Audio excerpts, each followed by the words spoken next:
Great. Thank you, Casey. Casey was kind enough to bring the rest of Team Sodium with there. So Drs. Brookmire and Dr. McKinnon are going to join her at the table for about a 15-minute discussion. And I was hoping I might get you both to give us a brief introduction. And please keep in mind that also in your packet there are bio sketches. So brief introduction, please. Hi there, I'm Lauren Brookmire. I graduated from Virginia Tech in Biological Systems Engineering, and I've been with FDA working on the sodium reduction project for about 6 years now. So really been around since the initial project was being established to get this guidance out the door. So it's a pleasure to be here. Thank you. Thanks, Lauren. And I'm Robin McKinnon. Thank you also for the invitation to be here. Very much appreciated. I will say this is not all of Team Sodium at FDA. It is, in fact, quite an extensive team through a number of different offices across the agency. But anyway, so I'm Robin McKinnon. I'm somewhat new now still to the Food and Drug Administration. I am a senior advisor for nutrition policy at the Center for Food Safety and Applied Nutrition, CFSAN. And I came to FDA from the NIH, from the National Cancer Institute, and also spent a couple of years towards the end of my tenure at NIH in the Office of the Assistant Secretary for Health. So I look across the agency, across CFSAN, broadly at nutrition policy, and focusing also on sodium here. Excellent. Thank you. So I invite others, individuals to join for questions. I want to toss out this first one. When you look at individuals that are consuming about 10 to 12 or excreting 10 to 12 grams of sodium per day, do we know what they're eating? Do we? And are these categories focused on reducing those foods, or have we cast a much wider net that perhaps won't drive, it will drive general sodium levels down, but may not hit those individuals that have diets that are excreting that much sodium? I can say that for 10 to 12 grams sodium, we did do some experimental looking at just more specifically over like 5 grams sodium to see what they're eating and compare them to who's kind of in the middle range versus the lower range. And these are all just some rough rough looks, but on the general, just in the categorical basis of foods, they weren't too vastly different aside from just the outliers and the fact that often when you're at 10 to 12 grams of sodium, sometimes the reasoning was because they're just eating so much. But that wasn't the only issue that we saw, that's for sure. But at the same time, this is just working with what we eat in America food as well and looking categorically at that. But we did really try and optimize focusing on the problem and trying to address that in the best way possible without overburdening perhaps too many areas. And we know that a lot of the foods that are contributing to sodium intake, like bread, are consumed by many that are not that high in sodium. Mm-hmm. So let me ask you a second question, and it pertains to low sodium levels, right? And sort of getting at the blowback effect of there has been studies in individuals that are questioning. Is there going to be some blowback that we're going to find with individuals with low sodium diets, and that they seem to be at risk for hypertension and cardiovascular disease? Can you talk about any concerns with that, these low sodium levels?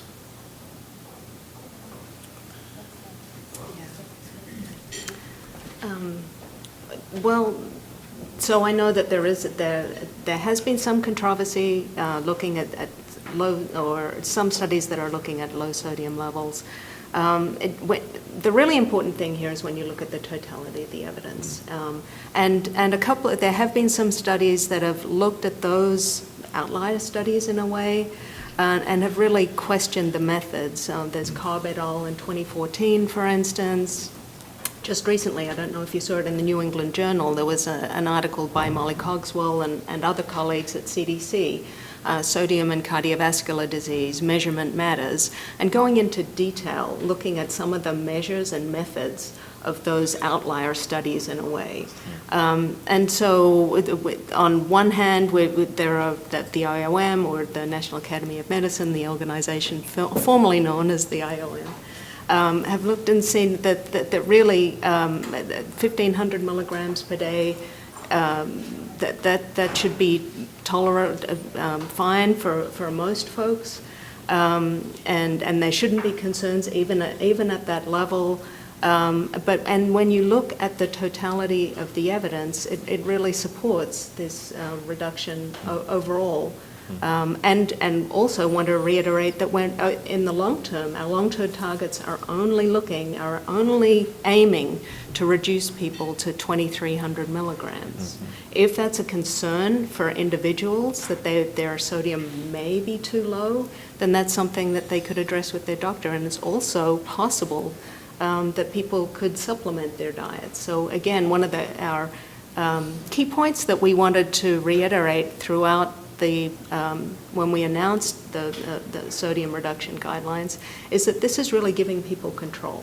That people can add sodium to their diets. It's really, really difficult to take it out. And I don't know if you want to add something. Well, I was just going to reemphasize some of the same things, and knowing that we definitely know there's a link with sodium intake and blood pressure, and so we know that many folks are taking in too much sodium. So again, just over the long term, our goal is to kind of decrease into a healthier range for many people, which could definitely have a public health impact on them.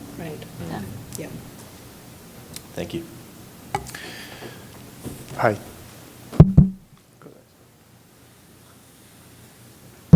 Hi. I guess none of them are working. Can you hear me all right? Yep. Hi, Stephen Crozier from the Hershey Company.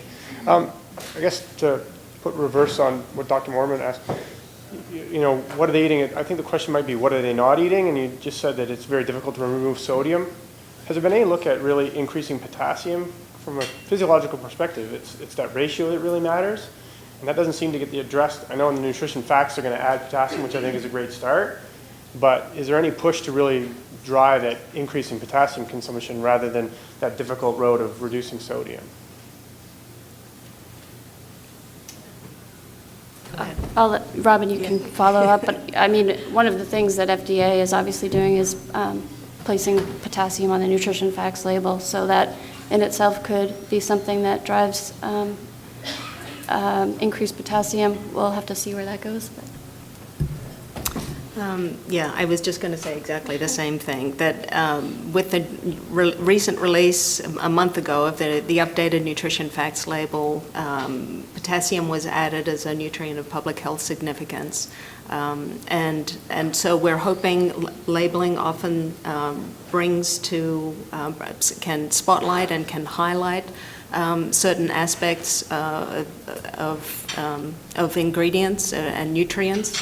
And so we're hoping with that we'll be able to track and working with our partners both in industry and nutrition education, that we'll be able to increase potassium as well. So thank you, appreciate the question.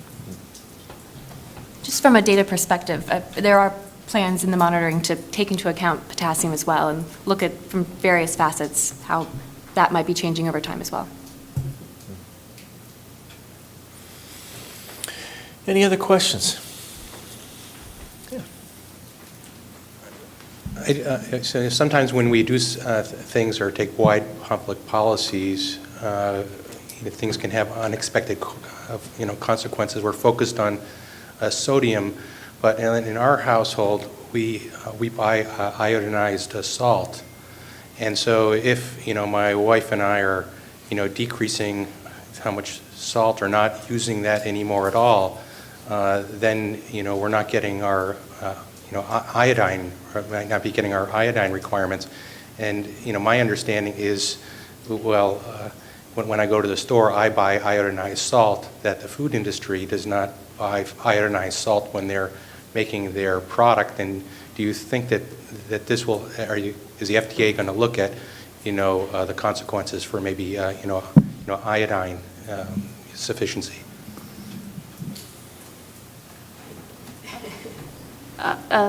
Others can chime in.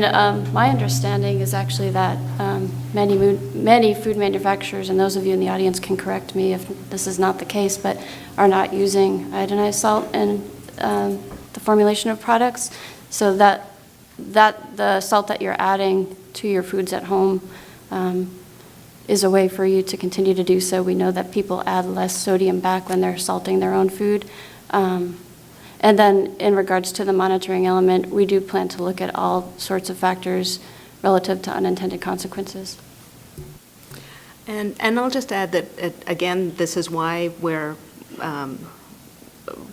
have this comprehensive monitoring plan in place, to be making sure that the potential for a number of negative unintended consequences, that we'll be tracking those, but also because we're looking at this over a fairly broad time horizon, that we're not asking for sudden shifts, that we'll be able to track this over time and then be able to monitor any trends that may look like they may be problematic. But at the same time, we don't anticipate that particular issue should be a problem, given that most of the salt, the sodium used in food manufacturing doesn't contain iodine. That's the point. So I'm looking at the FDA things and trying to improve my behavior. Mm-hmm. I stopped putting the salt on my food, which means that I've stopped taking in iodine. And I can't control what industry does, but industry isn't supplementing the food with iodine. So I may go into, and I wouldn't know, may have become, iodine insufficient. And you say these steps you're taking are true, may not be that big for sodium, but they may be very big for iodine, because if most of the iodine is coming from the Morton salt that you're putting on your food. So the targets that we're issuing for the food supply are focusing on packaged and restaurant foods and trying to achieve sodium reduction, reducing sodium in those foods in that way. And maybe I'm missing something that you're saying, but we're not necessarily saying stop salting your food. We're just a message that's coming through. Okay.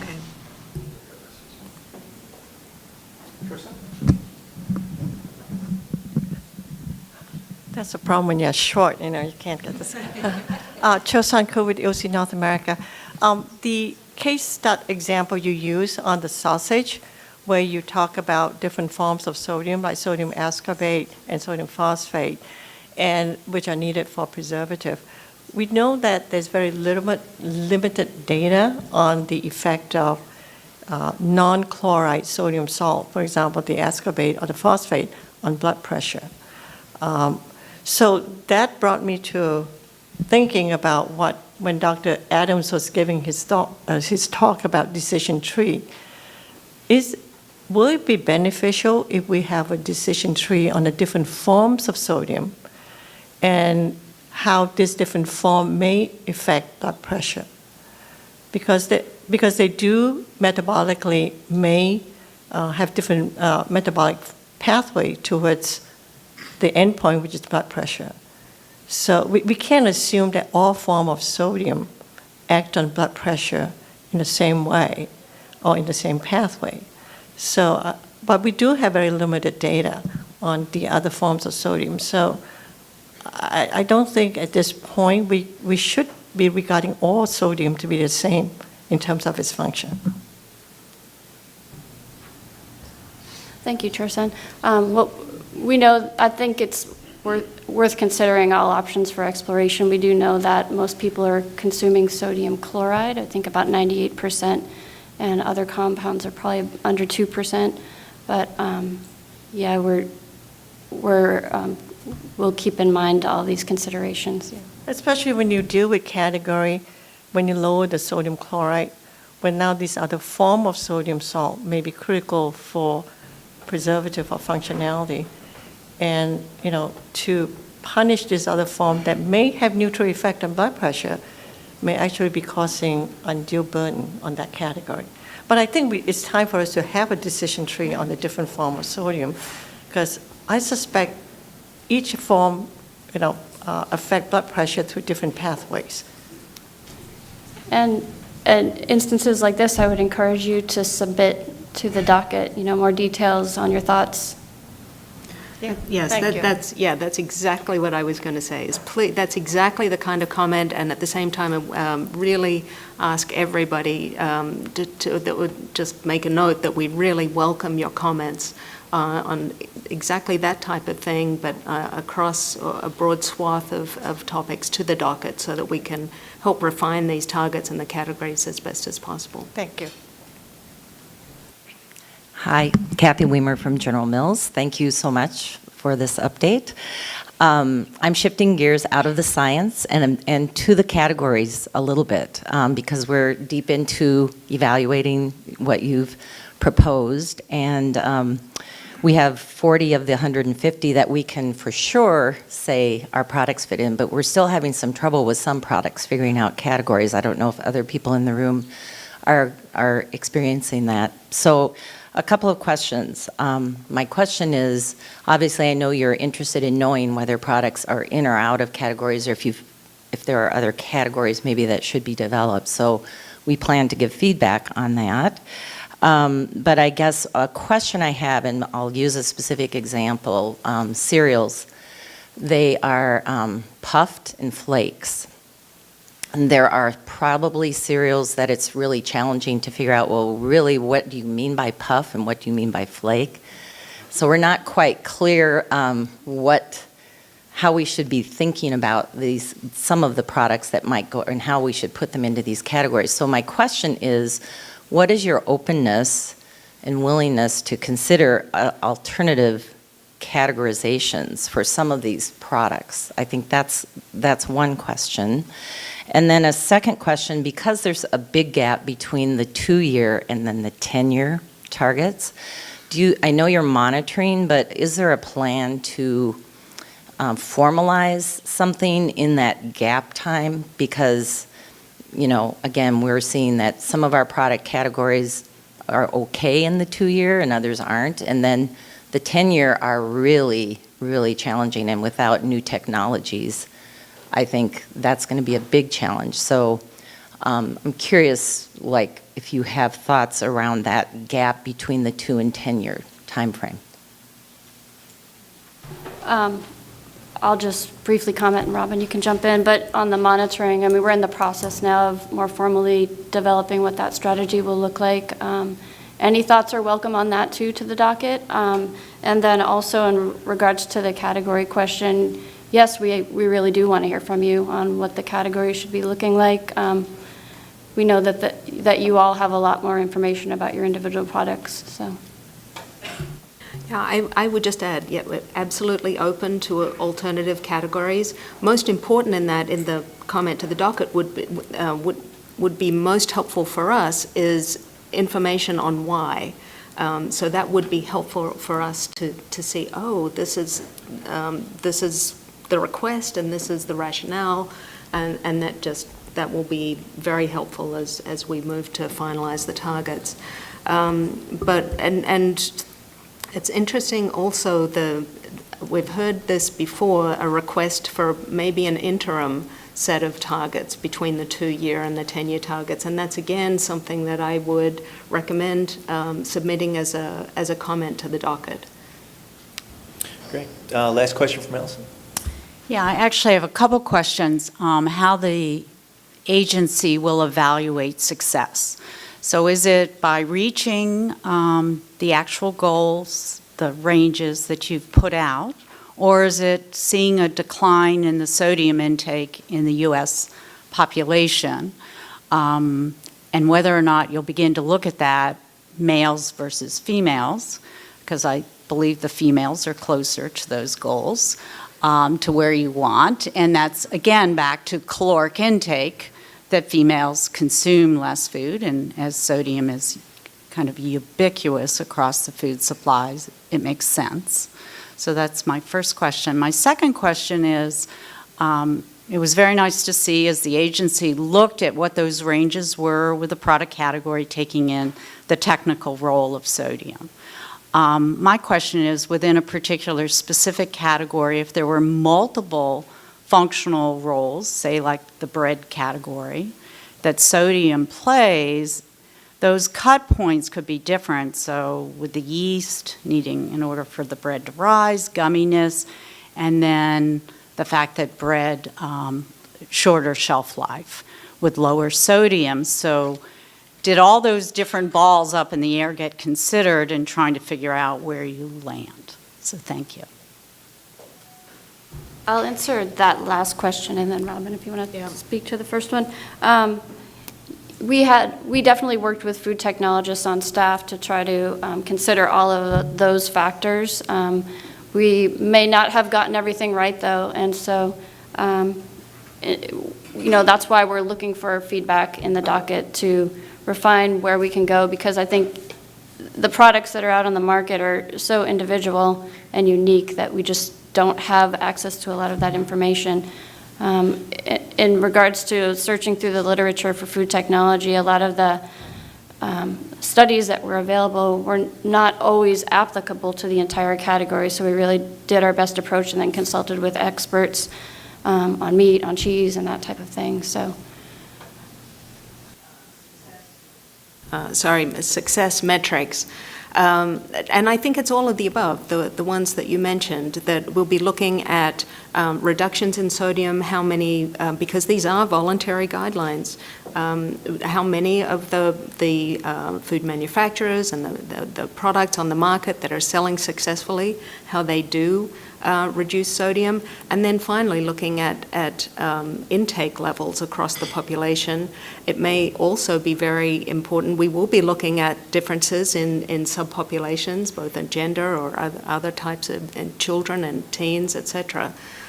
Looking at sodium levels. And so I think it will be something that this is a path that we'll be marching down together and helping to define metrics of success and evaluate our success collectively as an agency and as a broader constituency, a broader partnership as we work to improve public health in a safe and effective way.